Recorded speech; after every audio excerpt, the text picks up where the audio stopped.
Very good evening, students. Welcome to the YouTube channel of Virtual Academy. So, depreciation को आज continue करते हैं. In the lecture number 2 आज हम लोग डेप्रिसिएशन जो हमने लास्ट क्लास में बात किया था कि डेप्रिसिएशन रिकॉर्ड करने के और कैलकुलेट करने के दोनों के अलग अलग दो तरीके हैं एट योर लेवल. सो हम लोग आज स्टार्ट करते हैं with the calculation part. Okay, कि हम लोग डेप्रिसिएशन को जब कैलकुलेट करने की बात करते हैं तो कौन कौन से मेथड हैं, how do we calculate depreciation. Okay, so let's start with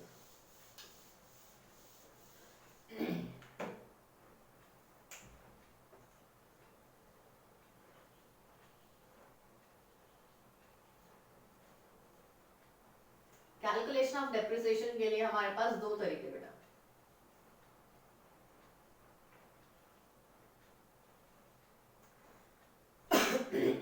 Sorry. First one is straight line method.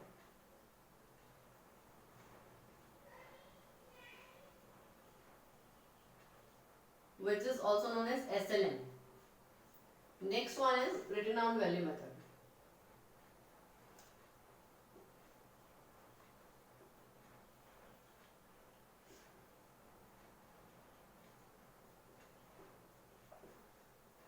इस लेक्चर के अंदर हम लोग दोनों ही मेथड से आप डेप्रिसिएशन का अमाउंट कैसे कैलकुलेट करते हैं वो सीखेंगे. प्लस हम लोग जानेंगे ओरिजिनल कॉस्ट किसको बोलते हैं, बुक वैल्यू किसको बोलते हैं, डेप्रिसिएशन किसको बोलते हैं. ठीक है, ये सारी चीजें हम लोग आज की क्लास के अंदर सीखेंगे. कुछ इंपॉर्टेंट पॉइंट्स जो डेप्रिसिएशन को कैलकुलेट करते टाइम ध्यान में रखने चाहिए. Okay, so let's start with it. सबसे पहले हम लोग देखते हैं कि जो हम लोग स्ट्रेट लाइन मेथड की बात करते हैं तो स्ट्रेट लाइन मेथड बेटा क्या होता है. इट सेज कि आपने जो भी एसेट खरीदा, ठीक है, द परचेज वैल्यू और the original cost of the asset. For example you purchase the asset for 1 lakh rupees. 1,10,000 rupees का आपने एसेट परचेज किया. This is your purchase value. ठीक है, अब उसके अंदर से हम लोग ऐसा मानते हैं कि at the end of the life ये जो एसेट आप जब बेचेंगे तो इसकी स्क्रैप वैल्यू कितनी होगी. मैंने आपको स्क्रैप वैल्यू बताया था. स्क्रैप वैल्यू मतलब रेसिडुअल वैल्यू. भंगार अगर आप बेचते हैं, अगर उस मशीनरी का जो भी आपने एसेट खरीदा अगर उसको आप भंगार के भाव भी बेचते हैं तो उसको जनरली कितना अमाउंट मिलेगा. For example 10,000. This is just an example. ठीक है, and we estimated that कि ये जो आपने एसेट खरीदा है estimated life है. We cannot say certainly but this is an estimated life कि आपको एसेट 10 साल तक काम देगा. ठीक है, so according to straight line method how do you calculate the depreciation, amount of depreciation? It says we calculate the amount of depreciation. This is what is amount of depreciation. कैसे calculate करते हैं. 1,10,000 जो purchase value है asset की उसमें से आप deduct कर देंगे जो स्क्रैप वैल्यू आपको लास्ट में मिलने वाली है, दैट इज 10,000 हमारे एग्जांपल में, divided by the estimated life of the asset that is 10. So it would be 1 lakh divided by 10, so it says 10,000. तो 10,000 is the amount of depreciation जो आप हर साल 10 साल तक आप हर साल 10,000 चार्ज करेंगे. मतलब how you will start. थोड़ा सा यहाँ पे कंटिन्यू करते हैं. फॉर एग्जाम्पल फर्स्ट ईयर, ठीक है, ये आपका ईयर है, ये आपका मशीनरी के वैल्यू है. ठीक है, दिस इज ओरिजिनल कॉस्ट या फिर purchase value of the machinery and this is depreciation. ठीक है, और डेप्रिसिएशन डिडक्ट करने के बाद जो वैल्यू बचती है ना बेटा that is known as your book value. बहुत ध्यान से सुनना, this is known as your book value. ठीक है, मतलब 10 साल तक आपको चार्ज करना है तो 1 2 3 4 5 6 7 8 9 एंड 10. ठीक है, 10 इयर्स के लिए आपको वर्किंग करना है. ओरिजिनल कॉस्ट कितना है मशीनरी का, 1,10,000.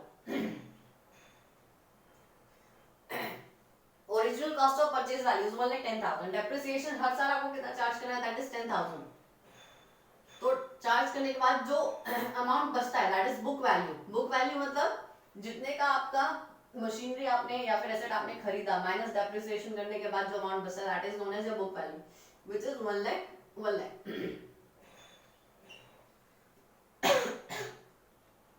नेक्स्ट ईयर आपका बैलेंस ब्रॉट डाउन बचेगा 1 लाख. उसके अंदर से फिर आप 10,000 चार्ज कर लेंगे, डेप्रिसिएशन 90,000 बचेगा.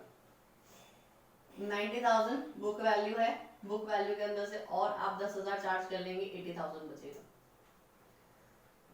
80,000 माइनस 10,000 70,000. 70,000 डेप्रिसिएशन अगेन 10,000 60,000 बचेगा यहाँ पे वैल्यू ऑफ द एसेट. 60,000 आपका एसेट का वैल्यू, उसके अंदर से फिर से आपने 10,000 चार्ज किया, कितना बचेगा 50,000 आपका एसेट का वैल्यू बचेगा. यहाँ पे 50,000 आपका एसेट का वैल्यू, उसके अंदर से आपने और 10,000 चार्ज किया तो अब 40,000 बचेगा. तो इस 40,000 के अंदर से आपने और 10,000 चार्ज किया तो 30 बचेगा. 30 में से आपने और 10 चार्ज किया, will be left with 20 and at the end of the 10th year you will be left with the scrap value. You will be left with the scrap value. This is how you generally calculate what? This is how you generally calculate the amount of depreciation. Amount of depreciation for through SLM method, straight line method. It says the amount of depreciation which you charge remains the same throughout the estimated life. जितना भी estimated life है asset का, उस पूरे life के अंदर उसको एक ही अमाउंट ऑफ डेप्रिसिएशन के साथ आप चार्ज करते रहेंगे हर बार. This is what straight line method says. Amount of depreciation बेटा चेंज नहीं हो रहा है, बट कैन यू सी कि जो रेट ऑफ डेप्रिसिएशन है वो चेंज हो रहा है. बट रेट ऑफ डेप्रिसिएशन कैसे चेंज हो रहा है? Amount of depreciation remains the same. ठीक है, तो रेट ऑफ डेप्रिसिएशन कैसे निकालते हैं? ये अमाउंट यहाँ पे थोड़ा सा और कंटिन्यू करते हैं इसको. एसएलएम मेथड से जो अमाउंट ऑफ डेप्रिसिएशन है सेम रहता है, लेकिन जो रेट ऑफ डेप्रिसिएशन है वो डिक्लाइन होता रहता है. कैसे निकालते हैं रेट ऑफ डेप्रिसिएशन? पहले साल 10,000 का डेप्रिसिएशन आपने लगाया, कितने वैल्यू के ऊपर? 1,10,000 के ऊपर. और परसेंटेज रेट मतलब परसेंटेज निकालना है तो इनटू 100 करना पड़ेगा, सिंपल. So it says 100/11. सो कितना आता है ये?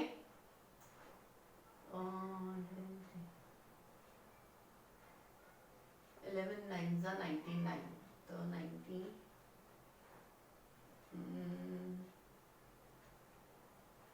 99 तो 1 बचेगा 0. So it would be something, फिर 0 लगेगा 9.09% समथिंग आपका यहाँ पे rate of interest, rate of depreciation है. ठीक है, ये फर्स्ट ईयर का. सेकेंड ईयर के अंदर देखिए, सेकेंड ईयर के अंदर आपने कितना डेप्रिसिएशन लगाया? वही सेम 10,000, लेकिन किस वैल्यू के ऊपर? 1 लाख के ऊपर.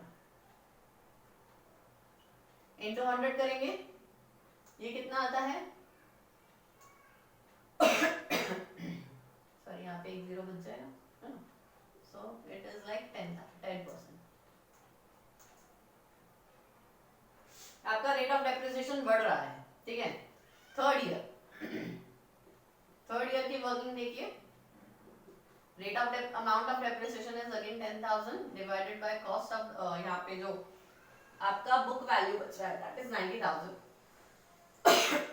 Sorry, into 100. अगेन रेट निकालने के लिए 4040. ओके, दिस वुड बी ना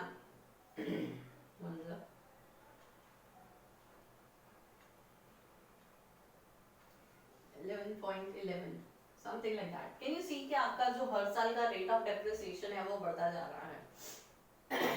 Amount remains the same, but the rate of depreciation keeps on increasing. The fact is, आपको क्वेश्चन के अंदर रेट निकालने के लिए नहीं बोलेंगे, but just to prove you कि स्ट्रेट लाइन मेथड के अंदर आपका जो अमाउंट ऑफ डेप्रिसिएशन है ना दैट रिमेन्स द सेम, लेकिन हर साल आपका जो रेट ऑफ डेप्रिसिएशन है ना वो बढ़ता चला जाता है। क्यों? सबसे पहला जो स्ट्रेट लाइन मेथड है वो कैलकुलेट करने में तो इजी लगता है, ठीक है, कैलकुलेट करने में इजी लगता है, बट द प्रॉब्लम इज कि हर साल आपको एक ही अमाउंट का डेप्रिसिएशन चार्ज कर रहे हैं, which is not correct always. Why? Imagine करो कि आपके पास एक व्हीकल है, एक्टिवा है आपके पास, और अ बाइक, ठीक है। वो एक्टिवा या बाइक की अगर मैं बात करूं तो जब आप नया नया खरीदते हो तो वो कम फ्यूल लेता है, उसके ऊपर आपको जो मेंटेनेंस का चार्जेस लगते हैं वो भी कम लगते हैं, लेकिन जैसे जैसे आपका एक्टिवा या व्हीकल पुराना होता चला जाता है उसका रिपेयर मेंटेनेंस उसके ऊपर करने वाला खर्चा, उसका फ्यूल कंजम्पशन सब बढ़ जाता है। और वही चीज तो हम लोग डेप्रिसिएशन के नाम से जानते हैं कि यूसेज की वजह से जो फॉल इन वैल्यू आ रहा है। तो कैन आई से दैट कि इनिशियल ईयर्स के अंदर जब आप एसेट खरीदते हो तो उसके शुरुआती साल के अंदर जो आपका डेप्रिसिएशन लगना चाहिए वो थोड़ा कम लगना चाहिए, और जैसे जैसे आप आगे बढ़ते चले जाते हो तो उसका आपका डेप्रिसिएशन थोड़ा ज्यादा आना चाहिए। प्लस आपका जो एसेट का वैल्यू है वो भी तो गिर रहा है, एसेट का वैल्यू भी तो गिर रहा है। एसेट का वैल्यू अब फॉर एग्जांपल 7th ईयर के अंदर 50,000 बचा है, तो 50,000 के ऊपर आप 10,000 चार्ज कर रहे हो। आप किसी टाइम के ऊपर 1,10,000 के ऊपर भी 10,000 ही चार्ज कर रहे थे। So this is practically difficult method to calculate. Why? Because उसका जो रेट ऑफ डेप्रिसिएशन है ना वो कॉन्स्टेंटली इंक्रीज होता रहता है। आपको आपके लेवल पे वर्किंग कितनी करने की आएगी? अमाउंट ऑफ डेप्रिसिएशन निकालने के लिए आएगा, दैट्स इट। आपको परचेज वैल्यू दे रखी होगी, स्क्रैप वैल्यू दे रखी होगी और एस्टिमेटेड लाइफ दे रखी होगी, और उसके अंदर से आपको अमाउंट ऑफ डेप्रिसिएशन कैलकुलेट करना है, and then you have to do the working. आपको फिर रिकॉर्डिंग करना है जो हम लोग नेक्स्ट लेक्चर के अंदर सीखेंगे, बट अभी के लिए how to calculate the amount of depreciation is the main motive. बाकी ये सारी जो मैंने आपको बात बताई that is for your information, ठीक है। This will not come in the solving part of your questions, but that is your additional information कि आपका जो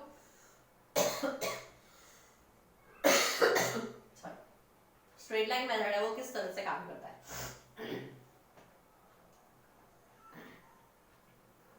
Now coming towards the second method of calculation, that is return on value method. This is technically or practically a good method of calculation.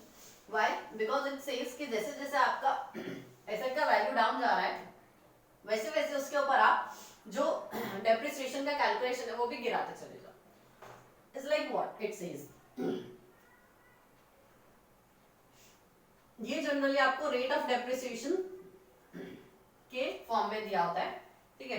Rate of depreciation के form के अंदर आपको ये generally दिया होता है, और इसको कैलकुलेट करने का जो फॉर्मूला है, रेट ऑफ डेप्रिसिएशन निकालने का जो फॉर्मूला है, it is something manually difficult. Why? Because it says 1 minus n root under scrap value divided by cost and then it is into 100. n is the estimated year of life. अगर ये 10 है तो 10 आपको 10 square root निकालना पड़ेगा, 10 root निकालना पड़ेगा। ये 3 है तो आपको क्यूब रूट निकालना पड़ेगा, 4 है तो 4 रूट निकालना पड़ेगा, 5 है तो 5 रूट निकालना पड़ेगा, which is प्रैक्टिकली सॉल्व करने के पॉइंट ऑफ व्यू से थोड़ा डिफिकल्ट होता है।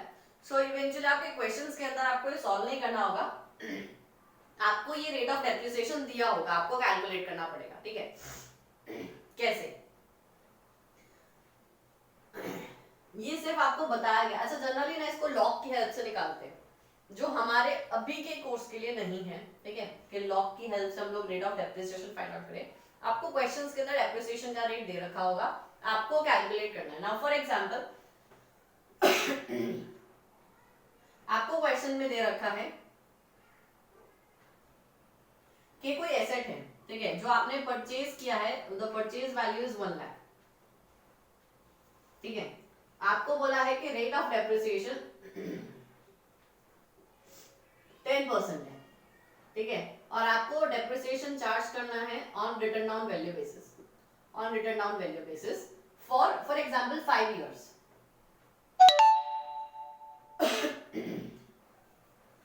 कैसे यहाँ पे आप कैलकुलेट कैसे करेंगे हर साल की वर्किंग?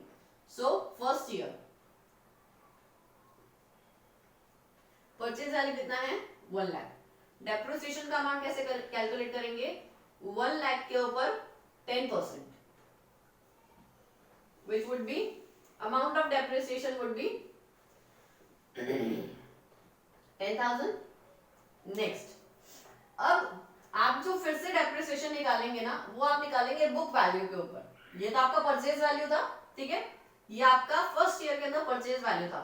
अब आपको क्या चाहिए बुक वैल्यू, ये आपका परचेज वैल्यू है। अब जो आप डेप्रिसिएशन कैलकुलेट करेंगे that would be on book value. Second year के अंदर आपका बुक वैल्यू कितना होगा 1 lakh minus depreciation that is 90,000। तो जो 90,000 आपका बुक वैल्यू है उसके ऊपर आप डेप्रिसिएशन चार्ज करेंगे 90,000 के ऊपर 10%, which would be 9,000. So can you see that कि आपका रिटर्न डाउन वैल्यू मेथड का नाम ही जस्टिफाई कर रहा है कि जो डेप्रिसिएशन लगने के बाद जो आपकी वैल्यू राइट डाउन हो जाती है, कम हो जाती है, घट जाती है बुक वैल्यू, उसके ऊपर डेप्रिसिएशन सेम रेट का चार्ज करते रहो।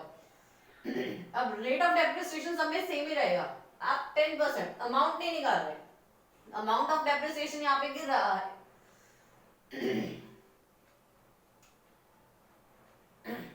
सॉरी, अमाउंट ऑफ डेप्रिसिएशन यहाँ पे रिड्यूस हो रहा है लेकिन रेट तो सेम है 10%। As against straight line method, straight line method में अमाउंट सेम था, रेट इंक्रीज हो रहा था। यहाँ पे देखो थर्ड ईयर की वर्किंग के अंदर it would be 80,000, sorry 90,000 minus 9,000 it would be 81,000. so 81,000 का 10%, तो ये कितना होता है 8,100, ठीक है। फोर्थ ईयर के अंदर 81,000 minus 8,100 which would be so sorry 72,900, तो 72,900 का 10%।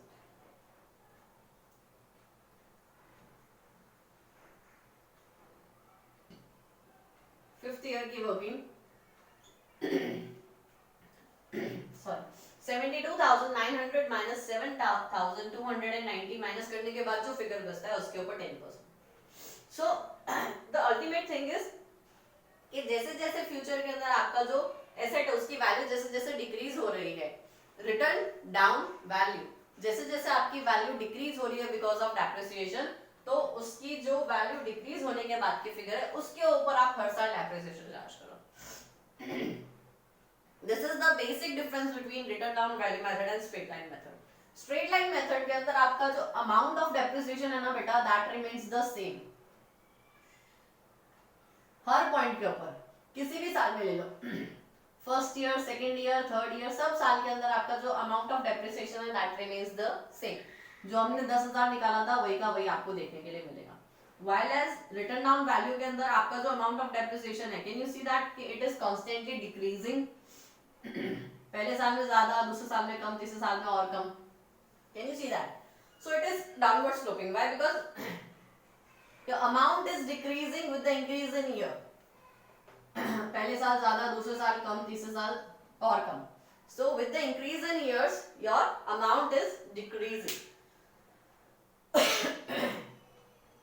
ये आपका रिटर्न डाउन वैल्यू मेथड है जो आपको प्रैक्टिकली आपके एग्जाम्स के अंदर जो क्वेश्चंस आएंगे उसके अंदर आपको निकालने के लिए आएगा।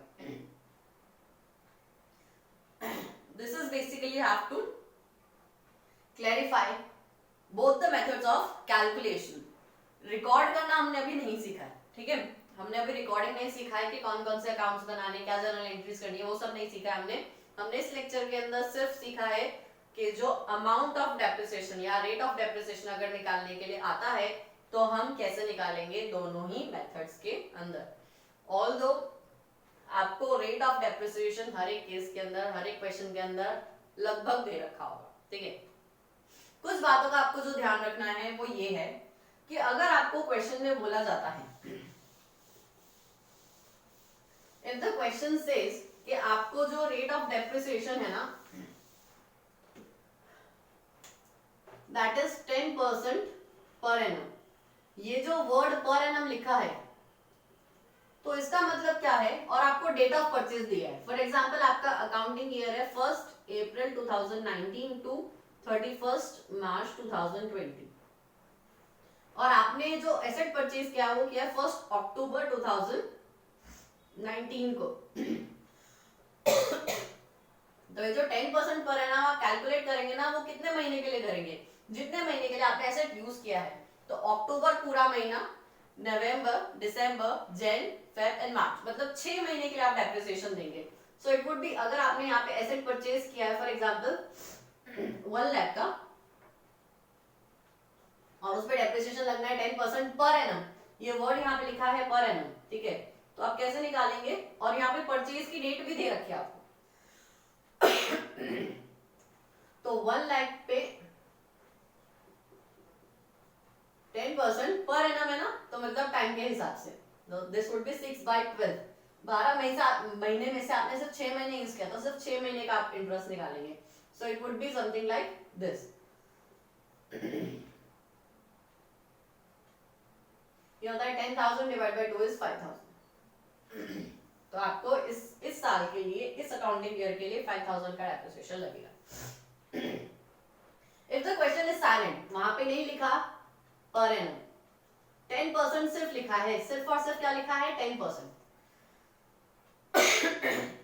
आगे वो प्यारे प्यारे छोटे छोटे पी और ए नहीं लिखे हैं, और डेट ऑफ परचेज दे रखी है, तो भी आपको पूरे साल के लिए चार्ज करना है यहाँ पे डेप्रिसिएशन, मतलब 10,000 रुपए। समझ रहे हो?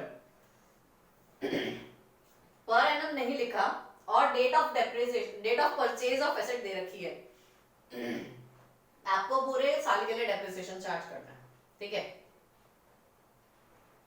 क्वेश्चन में स्पेसिफिकली लिखा है कि डेट ऑफ परचेज क्या है, और पर एनम नहीं दे रहा है, तो पूरे साल के लिए क्वेश्चन के अंदर डेट ऑफ परचेज दी ही नहीं है। किस साल आपने खरीदा, किस साल आपने नहीं खरीदा, मतलब किस डेट को आपने वो एसेट खरीदा। क्वेश्चन इज साइलेंट, पूरे साल के लिए चार्ज करो, पूरे साल के लिए डेप्रिसिएशन चार्ज करो, ठीक है। लेकिन आपको फुटनोट के अंदर देना पड़ेगा। आपको जब आप वर्किंग कर रहे हो ना, तो वहां पे वर्किंग नोट्स के अंदर आपको एक फुटनोट ऐसे एस्ट्रिच बना के वहां पे लिखना पड़ेगा कि as the date of depreciation is not date of purchase of the asset is not given, so we are charging depreciation for the full year। आपको ऐसा फुटनोट देना जरूरी है, ठीक है। तो ये आप यहाँ पे क्या देंगे, फुटनोट देंगे। मोस्ट इंपॉर्टेंटली बेटा आपको क्या ध्यान में रखना है, ये छोटी छोटी वर्किंग के अंदर आपका जो पूरा क्वेश्चन है वो प्रॉब्लमैटिक हो सकता है। उसके अंदर आपको हो सकता है कि आपको पूरा क्वेश्चन आता है, सब कुछ आता है, लेकिन आपने ये छोटी छोटी बातों का ध्यान नहीं दिया, तो आपका जो अमाउंट है वो हर बार गलत आएगा।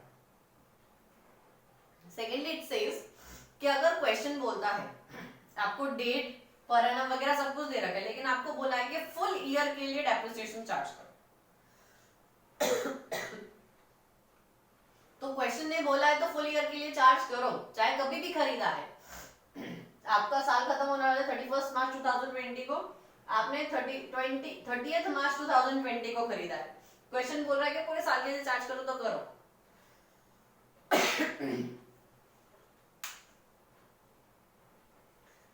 क्वेश्चन बोल रहा है कि जिस साल आपने एसेट खरीदा है उस साल डेप्रिसिएशन नहीं लगेगा, तो नहीं लगेगा, नहीं लगाना, नेक्स्ट ईयर से लगाना शुरू करो। अगर आपने 2 अप्रैल 2019 को एसेट खरीदा है, तो ये पूरे साल को आपको डेप्रिसिएशन नहीं लगाना है, बोला है क्वेश्चन में, तो मत लगाओ, ठीक है। As the question says, if only the question is silent, नहीं बताया है कि डेट ऑफ परचेज क्या है, ठीक है, तो पूरे साल के लिए चार्ज करते हैं, that's it, ठीक है। ये कुछ छोटी छोटी बातें हैं जो आपको ध्यान रखनी है कैलकुलेशन करने डेप्रिसिएशन का, ठीक है। इसकी रिकॉर्डिंग कैसे करते हैं वो हम लोग नेक्स्ट लेक्चर के अंदर सीखेंगे। So stay tuned for recording of depreciation. Bye.